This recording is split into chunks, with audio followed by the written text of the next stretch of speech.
Minecraft, bringing home the bacon, or in this case, the villagers. This will be episode number 47 of Exploration and Tactics with Brian, and in this episode I'm going to work more on my mob system, Mob Sorter, based on the mob AIs. And I decided that I was going to have to give in and use some villagers in order to attract the zombies. And yeah, there was a lot of off-camera work in this one. I've got a lot of build work going on, but yeah, it's pretty fun to build with a purpose. I think you guys are going to enjoy it, so let's go ahead and get started. Hello, and welcome back. I was working on my mob system at the base, and basically I don't think there's going to be an easy way to separate out the zombies using the AI other than having villagers. And so I looked around, and there is a village that I'm standing in right now that is only about 1 kilometer away from my base. My base is back that way, and it is across the ocean. And originally I was thinking that being an ocean away was going to be a bad thing, but then I realized that it's a good thing. Originally I was thinking I was going to have to, build a bridge all the way across, and then I realized I can just pave the ocean. And so I'll show you that in a moment. Turns out that there is a lava pool out there, and so I have tons of lava buckets. Recall that I had all those buckets from all the dungeons that I've explored that often have buckets inside the chests. And so I am planning to pave the ocean, and then I can build a rail system from here to there in order to get villagers over there, to hopefully be able to use villagers in my mob systems. That's my plan. I have beefed up the village a little bit in terms of I've put a bunch of torches around so that there won't be hostile mobs all around, and I've renovated a bunch of the buildings just to add a number of doors, because my understanding is the village population is controlled by the number of doors into buildings in the village. And so I've just crafted a bunch of doors and added a bunch more doors onto some of the existing houses in an attempt to keep the villager population high. And so the sun is going to go down. I have a bed over here. I'm going to sleep over here, and then I'll go show you what I intend to do in terms of paving the ocean to create a way for this rail system that I'm going to build. And yeah, so I'll see you guys in the morning.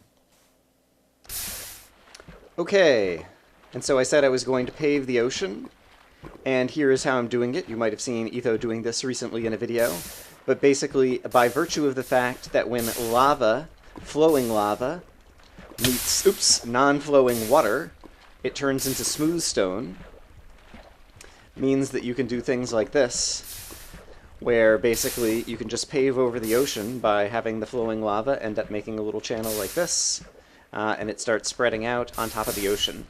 And this is much cheaper when you have like half a kilometer of ocean or more that you're trying to travel, than trying to collect, 5 stacks of cobblestone or however many stacks of cobblestone it was going to be. Because I've already used most of my excess cobblestone in the creation of my mob trap already. And so this is just an easy way, without having to mine any more bricks, to create kind of a land bridge across the ocean out in the direction that I'm going.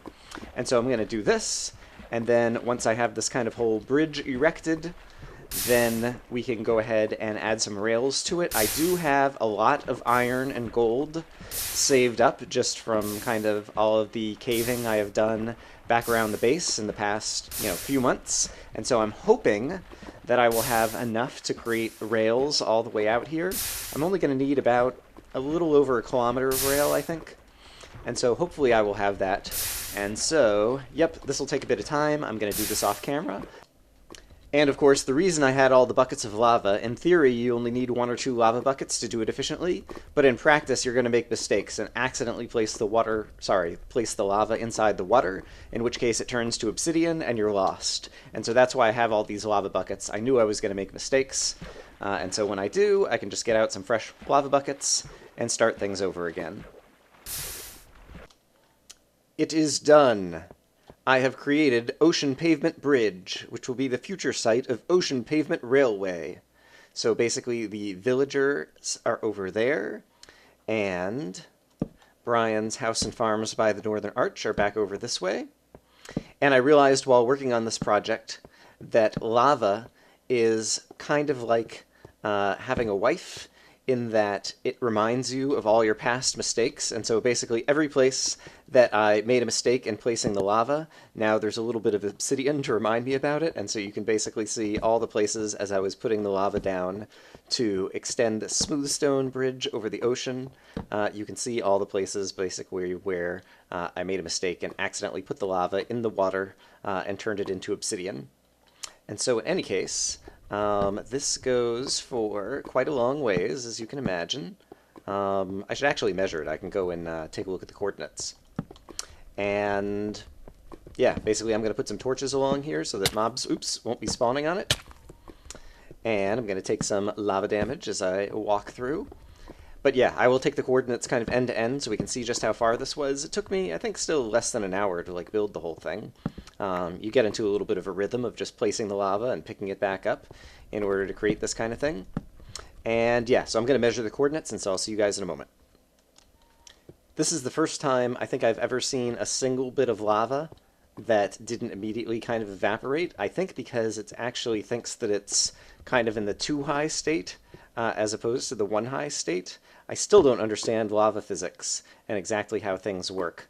But that is interesting because that's something that I've never seen before. I was placing torches around, and so I'm not sure how I got into this state. My expectation is that a block update will cause this lava to dissipate immediately. Nope.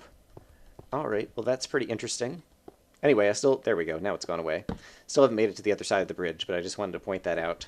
One of these days, I'll try to understand kind of liquid lava physics in more detail, perhaps. And I was thinking again about the comment I just made about the obsidian and being like a wife remembering your mistakes or something. I meant it to be funny, and I was just thinking about it again, and it sounds a little misogynistic, and so I hope people will take it in the spirit in which it was intended. I wasn't trying to be a mean guy there. Oops, I apparently cannot talk and try to put out this lava at the same time, because if I do, I am going to catch myself on fire and bad things will happen. Alright, I will meet you at the end of the bridge and then we'll measure it. Alright, so here is my house, and here is one end of the bridge, and the x-coordinate here was 64, and it goes bigger as I start walking in this direction, so we'll see where it is on the other side. Alright, it's nighttime and there's a bunch of zombies and different things in the desert, but the x-coordinate over here is about 640. So there you go, it's about 600 blocks across the ocean pavement. And then I guess I'll walk over to the village, because the village is another hike. Like I said, I think the whole thing is going to be about 1 kilometer long when I'm done. And so I will meet you guys at the village in a moment. Okay, and here we are at the village, and the X over here is about 836. So yeah, it's a little less than 1 kilometer to my house, and then it's another, 100 blocks or so up into the sky where we'll need to go. And so it'll be about 1 kilometer of railway. We might get the on a rail achievement. I haven't looked at the achievements to see if I have been kind of making all the achievements in here. And I also have not noticed... I added a bunch of doors to this village, and it does seem like there's a lot of villagers running around, but at the same time I haven't seen any villager children anywhere, and so perhaps I still have the village kind of over capacity and I need more doors or more houses or something. And so if I start carting villagers away, I need to keep that in mind. But the next thing we'll need to do is build the actual railway and see if I have enough materials to build that railway. And so I guess the next thing I need to do is just head on back. And so I will meet you guys back at the house, and we'll take a look at my iron and railway supplies and see what we'll be able to construct right now. Alright, I am back at the house.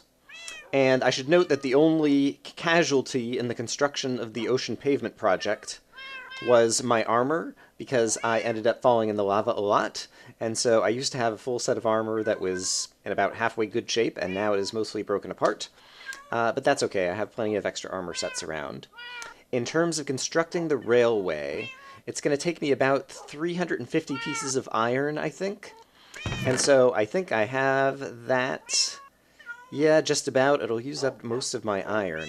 The real sticking point is going to be the gold, because in order to get villagers up into the sky, up into that thing, we're going to need a lot of powered rails, I believe, unless I come up with some other way to get the villager kind of like up top. And so, for that, yeah, as you can see, I don't have a ton. I might have enough powered rail to do all the things that I need to do. Alright, so in any case... Oh, and it just occurs to me, I might have some railway stored away in one of these chests over here as well.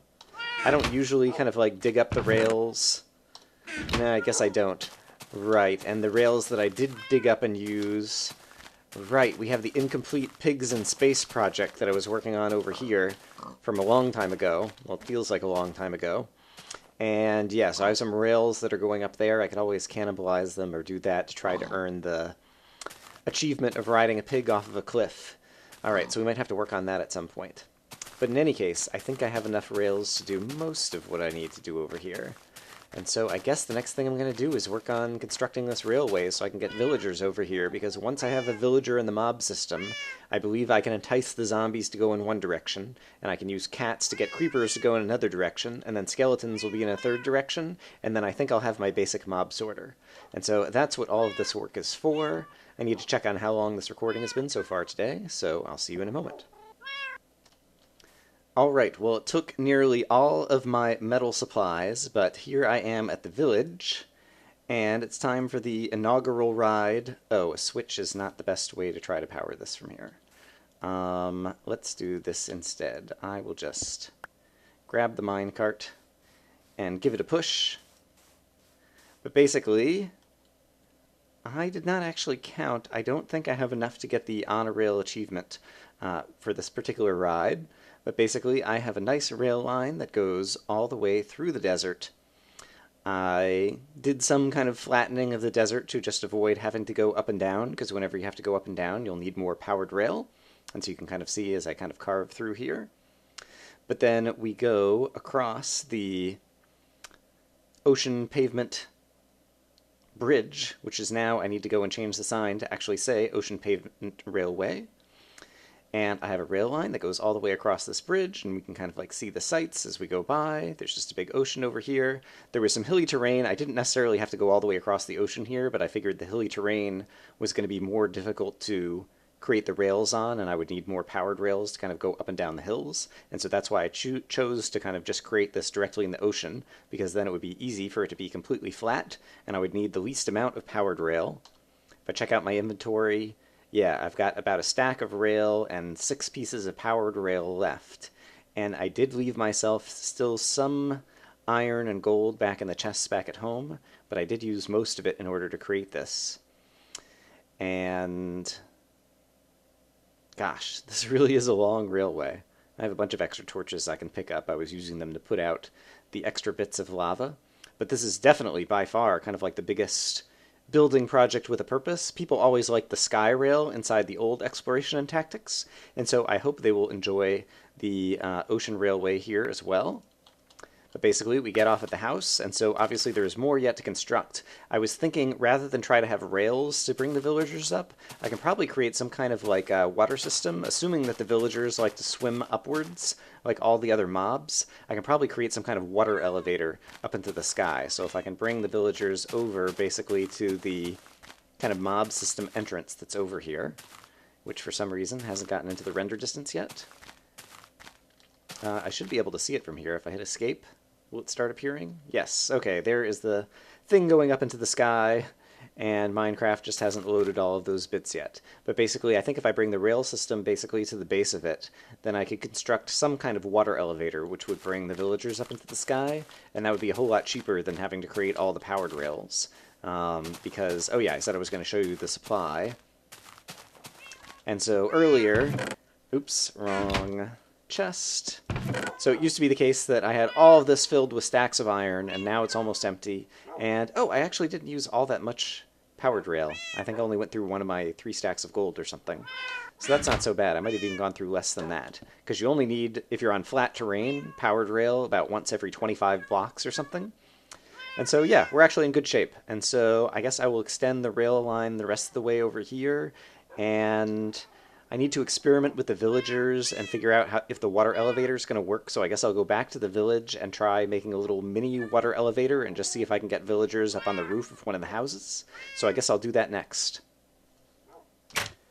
Okay, the elevator design that I intend to use is the typical one for a water elevator, where basically every other block you have water source bricks and then a sign. And so I'll do this all the way up, and then mobs tend to swim up, and so hopefully villagers are like other mobs. But let me go ahead and construct that real quick, and then we'll try to push a villager in here and see if he swims up to the top. Alright, so that took no time at all. It's not very tall, but it just kind of proves the principle of the thing, and so hopefully mobs will be able to swim up like that. And so let's see if we can manage to shove a villager in here, and see if he will oblige us and swim up to the top inside this little water elevator. And so I don't know how easy these guys will be to push in here, because it seems like I've seen a lot of other people have trouble kind of pushing the villagers around to do their own bidding without using mine carts. But so far, this guy seems like he's not too interested in walking anywhere, and hooray! It seems like it does work. And so did he end up on top? Or is he swimming on the top? I guess I need to climb up there. I will just pillar on up.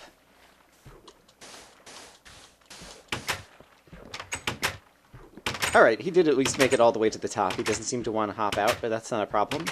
But yes, it seems like in principle a water elevator will work. And so that makes me feel good, because it means I don't have to use tons and tons of powered rails to have a minecart that goes up into the sky. Alright, so I guess it's time to go back to the base and build the water elevator, and also build the rest of the rail line that goes out to the water elevator. So I'll see you guys back over there. Alright, we are back at the base. And I'm going to need a lot of wood for signs, and I'll probably also construct a bit of the elevator out of wood. And so it will be useful to have a diamond axe, and while it's a little bit of a waste since I'm at level 20, I think I at least want to put a level 1 enchantment on it. And so I'm going to get a level 1 enchantment, efficiency 1, that's good, that'll help cut this down very quickly. And so I'm going to gather some wood from the second jungle tree that I've got over here, and then we'll construct the water elevator with all the signs. So I'll see you guys in a bit. It just occurred to me, if you want to climb one of these trees and the vines aren't all there yet, you can always use shears to collect a few extra vines for where you're going to need them. I think this ought to work. And then place vines wherever there aren't vines already. And so if I want to go over here, and I'm trying to climb up here, but there's not a vine here, well, now I can just stick a vine there, and it's kind of like placing a ladder. And now I can climb up here. So I'm not sure why I didn't think of that before. But that makes it much easier to climb to the top quickly. So I'm going to chop down this tree and get tons of wood. So I've been chopping down tall jungle trees for wood, but it occurs to me I've got 19 levels at this point, and I would hate to lose them if I accidentally fell off the top of the tree. And so to hopefully mitigate that risk, I dug this little moat around the tree, so that if I do happen to fall off, hopefully I can fall into the water. It's too deep. And so I'm hoping, I'm hoping that I won't fall off the tree at all, but if I do, hopefully I'll be able to break my fall and not end up dying if I do. But in any case, I'm still chopping down more wood so that I can finish the water elevator. Great.